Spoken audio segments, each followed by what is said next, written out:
তথ্য দিলে আমরা সেভাবে আগাবো, কিন্তু এটার বিচার চাই, বিচার দৃষ্টান্তমূলক বিচার পেতে হবে। কঠিন বিচার। আজকে যেখানে স্কুল ছাত্রগুলো যেটা অসুস্থ হয়ে পড়েছে বিষ ক্রিয়ার জন্য, তার জন্য আমার কলেজ থেকে, আমার ব্যক্তিগত পক্ষ থেকে সারা নাগরপুরবাসী দুঃখিত এবং লজ্জিত।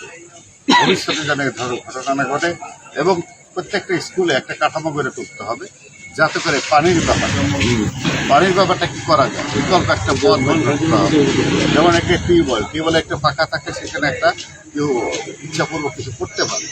এই ধরনের সুযোগ যেন না দেওয়া হয়, সেজন্য একটা বিকল্প ব্যবস্থা আমাদের করতে হবে। প্রত্যেকটা স্কুলে এই ধারাবাহিকতা কাজ করতে হবে। এবং আজকে সংসদে ছিলাম, তখন আমি তথ্যটা ওইভাবে পাইনি, নইলে সংসদে উত্থাপন করতাম। আমি সঠিক তথ্যটা তো দিতে হবে, সংসদে তো সঠিক তথ্য না দিলে কি বললাম, কয়জন অসুস্থ, কীভাবে হয়েছে, এটা বলতে পারছি না। ওই সংসদ শেষ করে আমাকে চলে আসতে হয়েছে এবং আসতে হবেই, কারণ এই ছেলে পেলে বাচ্চা আমাদের সন্তান। এই সন্তানগুলো যে আল্লাহর রহমত আল্লাহ তাদেরকে রক্ষা করেছে।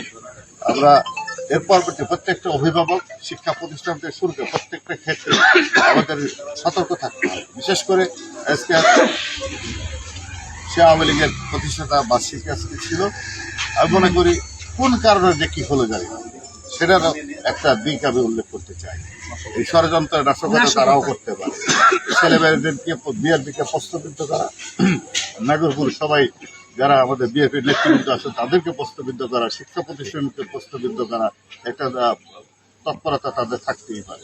তবু তথ্যের আলোকে আমরা কথা বলতে চাই, পুরোপুরি সত্যের আলোকে যখন পাবো তখন তাদেরকে কঠিন দৃষ্টান্তমূলক পানিশমেন্ট দিতে হবে ইনশাআল্লাহ।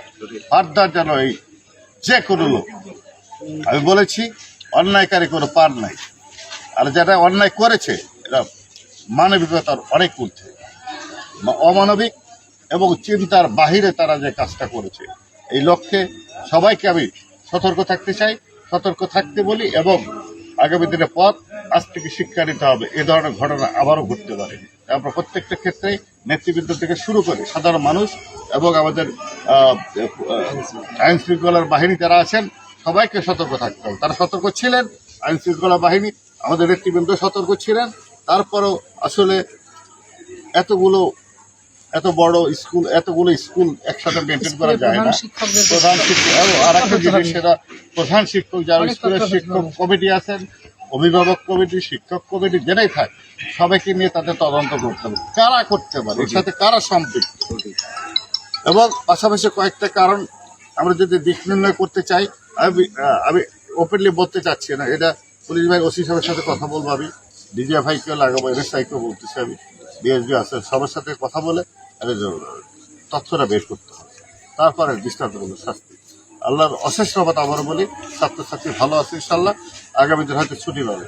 কিন্তু এই ফেসবুকে আমরা যারা প্রচারিত হচ্ছে সারা বাংলাদেশে, সবাই কিন্তু এটা হয়েছে, নিন্দা জানিয়েছে এবং সংসদে বলতে পারিনি আমি তথ্য